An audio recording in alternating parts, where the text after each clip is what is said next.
Welcome back, terrestrials, to the Quarantine Movie Reviews. Today, I've got my expert movie reviewer, Jerry, and we're going to be discussing Fanatic from 2020. Take it away, Jerry. Basically, Fanatic. The simple plot of this is a super fan. John Travolta plays a character named Moose, and Devin Salin, I think that's how you pronounce it. I'm going to mess up real people's names all the time, but Excellent. He plays a character named Hunter Dunbar. But basically, Hunter Dunbar is this really popular actor in Hollywood. And Moose, the John Travolta character, is really wanting an autograph.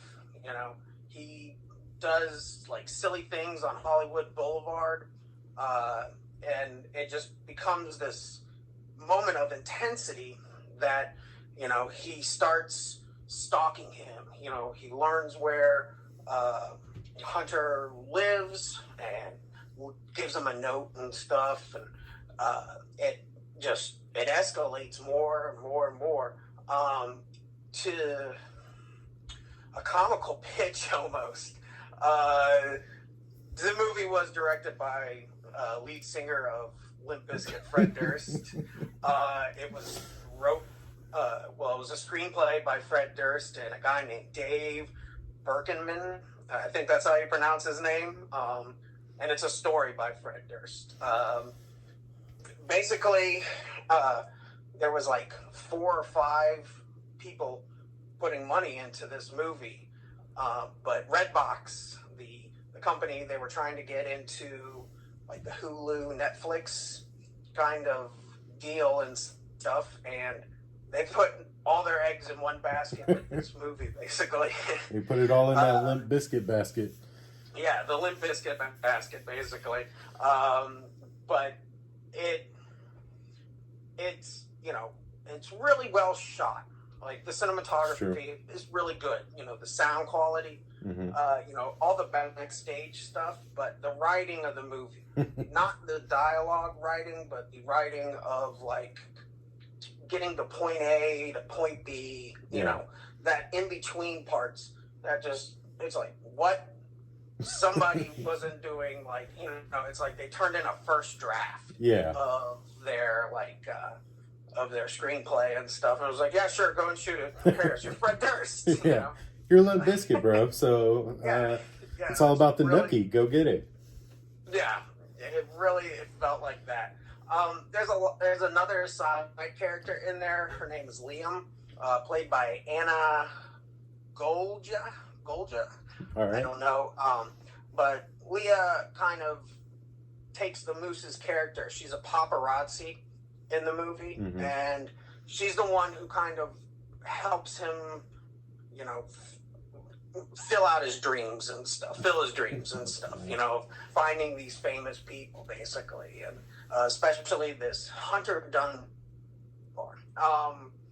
Now, we should take a minute to mention John Travolta's character is a little mentally disabled. Yes, as you know, you can tell by his haircut and the way he reacts in certain situations. He's on the spectrum of autism. His first lines in the movie are very like I gotta poop and stuff. Which you know, you take this thing where, I mean, the movie has been done before. In '96, there was a movie with Robert De Niro and Wesley Snipes called The Fan. Yes. Misery with Kathy Bates. Awesome. It's the same thing. The person wants this, you know, notoriety with this famous person. But both of those movies are good. Yeah. I wouldn't say this is a bad movie. I mean, it's not like a best of the worst. It's not like a Tommy Wiseau in the room delivery that John Travolta delivers here. It almost I was watching it and I was like, this almost feels like a prank on John Travolta. Yeah, dude. You know? Let's see if we can get him to do this movie. Yeah.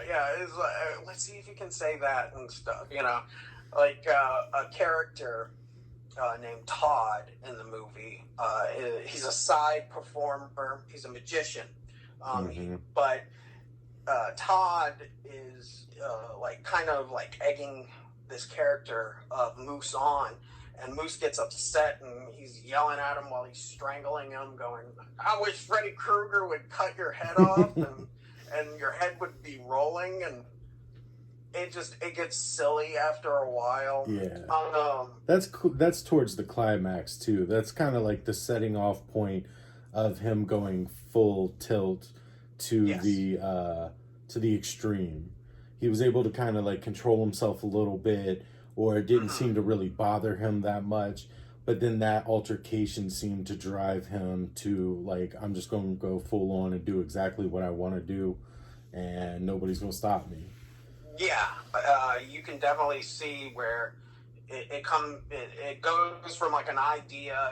One shot, we have Moose outside of Hunter Dunbar's house in what would be Hollywood Hills, and he leaves a letter. And, you know, he's had a couple interactions with this Hunter Dunbar, but it seems like Hunter Dunbar is just an asshole, you know, to him. And but not like in a sense, you know, he's technically protecting his family, you know, this actor, you know. You know, this stranger just shows up, and I think that's an interesting dynamic, though. Not to cut you off, but you do realize that Hunter Dunbar is just being protective of his family, and you do feel sympathetic because John Travolta's a little bit on the spectrum, so that give and take there is an interesting dynamic because Hunter Dunbar doesn't seem to care or notice that that's how Moose is. And I think that if he, you know, realized it, maybe he would have acted differently, but he doesn't see it like that. I don't, you know, that's just my opinion. Yeah, it definitely, you know, there's a line in the movie that talks about the difference between a fan, like a super fan, and a stalker. Yeah. And you know, the one thing that I would have done to put in this movie is have that character in there that would kind of like, well, you can't do that, you know, because the Liam character, the girl who looks like she's in high school, you know, but she's strange. A paparazzi. Yeah. And friends with like a 50-year-old autistic dude, so. Yeah. She tries to tell him this, but it's kind of like, you shouldn't do that. Right. And it's never really like drilled into him and stuff of, you know, there's this line you don't cross in your fandom, you know. But, you know, other than that, the movie does, like, it does have, like, these moments that are really good. I just... What moments are you talking about? Probably one of my favorite and stuff will be, okay, Moose is one of these people that dress up on Hollywood Boulevard, and you know, they wait for the tourists to come by to like get their picture taken with them, and hopefully they get tipped. You know, there's like the classic Superman and Spider-Man. Well, this movie didn't pay for the rights of those, so they dress him up in an English Bobby costume. Which I love this moment where he's in a bathroom dressing up as this English Bobby, yelling "Poppycock," and I'm just sitting there laughing and feel bad for laughing, but you know, he's like, you know, he's out there on the street going, "The Queen's asleep," in this horrible accent. This is when I go, they're trolling John Travolta. Dude. They're trolling him. Yeah, this is a practical joke on John Travolta. Yeah, Fred Durst is out there on the side of Hollywood Boulevard, like, say this. Yeah. So there are these moments that will always I mean, it wasn't a boring movie, I'll tell you that. No, it definitely wasn't. Definitely not boring. There's There definitely are some uncomfortable moments, though. Like, there are it was very strange. The one that gets to me is that Moose eventually crosses the fence of Hunter Dunbar's house, Mm-hmm. and the maid sees him, Mm-hmm. and she finds a letter. I guess he had dropped, and Moose confronts her. Yeah. With this letter, don't read that. That's for Hunter, kind of deal. And he hits her, and then her head hits the back of the bird feeder. Mm-hmm. Yeah, it was a metal bird feeder. Hits her in the back of the head. And then we go into probably a great line of Moose sneaking into the house, Mm-hmm. and he starts yelling Moose is in the house. Yeah. He starts playing the piano. Yeah. And then for some weird reason, he also just has like deer antlers hanging on the they're just on the table. Yeah, And he just puts them on his head. Yeah. But what about the maid, Right. It's never really discussed. Well, the ending of the movie is that character, Devon Sawa's character, Hunter Dunbar, he's getting arrested for the murder of the maid. Yes. Because,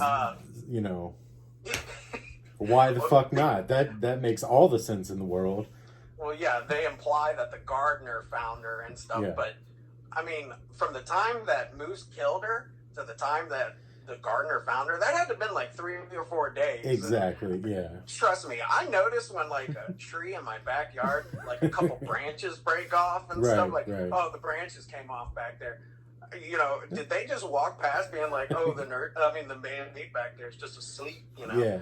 Like, she's just kind of dead, man. Let it roll. Let's cut this grass. Fred Durst was more important with like other things. Nah, don't worry about her. Yeah. The audience will forget, and actually we are just sitting there going, what about the nurse? Right. But yeah, basically in the third act, in the end, Moose, he sneaks into the house while Hunter Dunbar is sleeping and ties him up. Oh, let's not go there just yet. Let's talk about. about. We're not going, okay, let's finish talking about how creepy it gets before that, because you talked about all the comical elements with the antlers and the piano playing. You don't know, like, it's legitimately creepy when he's sitting there brushing his teeth with Hunter Dunbar's toothbrush. Mm-hmm. He does like this little weird ear rub before he bounces and sniffs it. Which is all, and then he kisses him on the forehead while he's fucking asleep and takes a picture of it. Yeah. Like, it gets pretty disturbing. It's uncomfortable to watch. John Travolta is uncomfortable to watch, but then when you put him in that situation doing those things, it's even more uncomfortable. Yes. And he like lays under his son's bed while he's tucking him in. Like, yeah, I'd fucking freak out too. Like, oh yeah, there's definitely like, these are, I think, when Fred and this David guy were writing the movie, they had scenes in their head, when, he'll be doing stuff in the house, and but because of the element, I think, of a person with on the spectrum and things of that nature, it kind of throws off that terror element of, if this was just a person who knows the difference between right and wrong but chooses to do wrong, because we see that in the movie too, where after he killed the maid, he just starts staring off in some wind chimes, and he loses his train of thought, and that's when he decides to go in and forgets completely about the maid. But I think, I don't know what the chicken and the egg is. What came first? Did John Travolta say, I want to play this character like this? Or did Fred Durst say, nah, man, you're going to play it like this? And, does it hurt the movie? No, but... No, but I also didn't find it really took away from the creepiness of what's going on. even No. though you're right, I didn't really look at it like that. Like maybe he doesn't really realize he doesn't have the impulse control to realize that he's crossing the line. Yeah. I didn't really take that into consideration. I just saw the acts that he was doing and immediately my emotions went based on the actions, not who the person was.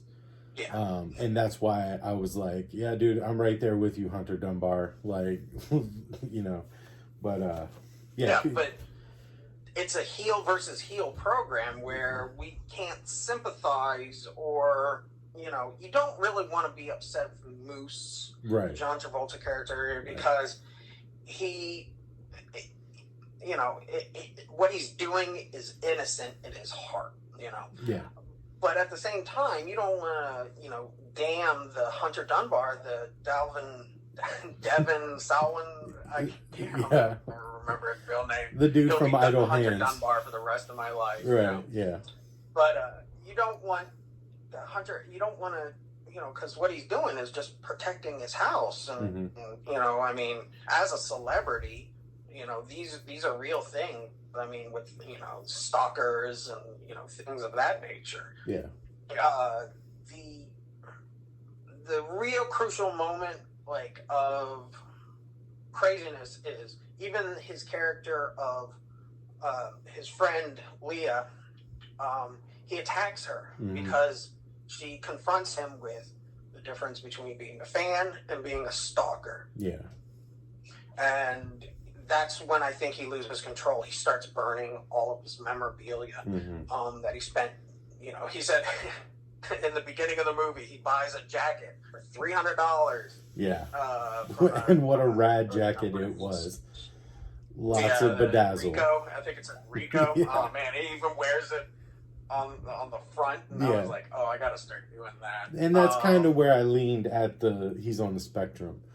Like that before I was like, all right, weird haircut, but I get it. It's Hollywood, people do weird things. But then when I saw that and how the way he reacted with, in that interaction in the comic book store initially, that's kind of where I was like, okay, all right, cool, I got it now. Yeah. And that once more, it just, the movie doesn't make fun of, it's not to sit here and like I said, it's not a best of the worst movie and stuff because of these silly performances that these actors look like they're phoning in to get a paycheck. Yeah. But it actually does feel like, Fred Durst really wanted to create this story of a stalker, somewhere that, right. At what angle does that line get crossed from just being a fan into stalker territory. And I think if he would have gone back and done a couple more not episodes, but just scenes where we see maybe the Hunter Dunbar character, seeing what type of person Moose was, and oh buddy, yeah, come here, let me sign that for you. Oh, you're my best friend, and Moose kind of taking it to the extreme. Then we can go bad guy, right? Because that's just what they do.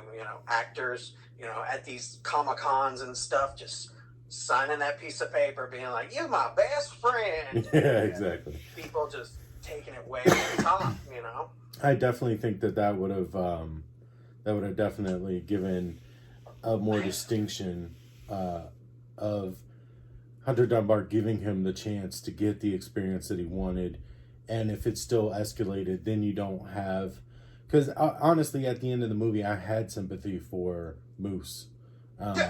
And so did Hunter Dunbar. I think, at the end, he kind of goes, ah, fuck, man, God damn it, and just, lets him out of the house. So... I definitely see that, I think it's time to get into it, but... Yeah, go for it. The final act is Moose ends up tying Hunter Dunbar up, and the greatest scene ever, though, where he dresses up as Jason Voorhees and starts pretend stabbing. Yeah. Hunter, Moose dresses up and starts pretend stabbing, at Hunter and stuff, and it's just like so funny. Yeah. But then there starts becoming this real emotion that comes in of Hunter being like, hey, listen, if you untie me, I'll sign whatever you want, and we'll go to the restaurants, and they even like blow out the colors to make it purple, kind of like this, like, is he saying this, or exactly. is this just like not a Stockholm syndrome, where you start telling your captors all these amazing things just to get what you want from them, and it's this really moment where it's like, okay, I see what's happening here. And then, like, 2 seconds later, it cuts right back to comedy, where this Hunter Dunbar character pulls a shotgun, like, off frame, it looks like, from his back, and shoots Moose's fingers off perfectly. Like, they're 4 fingers that go boop, boop, boop. And I'm like, nah, that hand would be ground beef, because that's a sawed-off shotgun. That thing would look like just like a limp of nothing there. It would look like a limp biscuit. Yeah, it would. Yeah, literally, it would be. What was that album? Chocolate hot dog and the snowflake waterway. Whatever. Yeah, I messed that one up completely. Yeah, so did they. So. Yeah. But that shotgun prosthetic hand, it was like I was really starting to feel emotion for this movie, and then when he shot that guy's hand off, it just went back to, oh man, it's so I was the same way until the ending in the, like, I guess the laundry room or whatever they end up in before he lets him out. After that, Hunter Dunbar ends up like stabbing him in the eye. And, like, I think he gives him a few body stabs or something, too. Well, he shoots, like, he's got ringing ears now. He shoots, and the gun clicks. And then Hunter Dunbar stabs him in the eye, but he only, like, stabs him, like, that much. Right. Because it's not, like, this knife that goes, like, impales him. Right. But it just, like, kind of, like... Yeah. Stabs him in the eye. And then we're sitting there watching a man... writhe on the floor, cry, right? And that's when the sympathy came back. That was probably John Travolta's best performance since Face Off. Probably, yeah. I mean, I was even thinking that, like, they could have got Nick Cage to do this almost, He was making Mandy. Yeah, but the whole situation with Fred Durst writing a scene, the shotgun, roll down the stairs, stab, and then go into this moment where Hunter Dunbar just, he's just like, just lets him out. He picks him back up and just like, here you go, leave. Yeah. I see the sympathy once more and stuff of what I've done to this human being. Right. But it's like, what am I supposed to feel, It's like, I mean, 4 minutes ago, I'm giggling at a shotgun prop that was kind of like, should we do it, or should we do it off camera? Or we just see him, like, shoot, and then we turn back and there's, like, a stump of a hand. But it's that, direction that kind of just feels off. I mean, I know it's Fred's first directed movie that I know of. I don't think he's done anything else other than this. But then we go to the weird ending where John Travolta is just strolling down Hollywood Boulevard with a bloody eye and a bloody hand stump. Yeah. And some guys on Hollywood come up and say, that's the best special effects I've seen in my life, and want to take a picture with him. And that's when I was like, okay, there we're back to silly. Yep. We've lost all the emotion of this, this That man. was probably more or less like Fred Durst being like, all right, let's just make somebody in the movie say that it's good special effects. Yeah. Yeah, man, just, we're going to do this and this, just like an office room right, with a bunch of suits, yeah, wearing his Fred Durst outfit, going, and this is what we're going to do. yeah.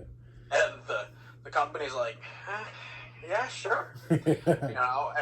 Hey, he made a movie, though. I will give him that. Yeah. He made a movie. And I'll give him, he used practical effects. I'm a big fan of practical effects, so yes. I will at least give you props for that. I will take those props away because you played Limp Bizkit in the fucking movie, Fred Durst.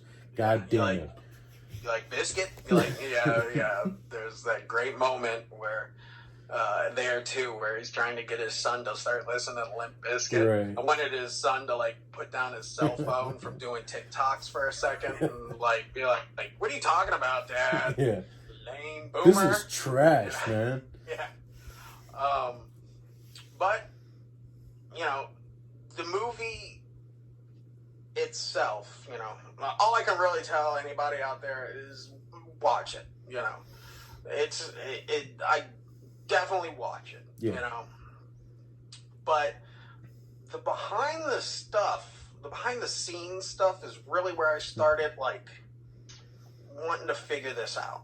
And yeah, I went online to find out like how much the movie cost.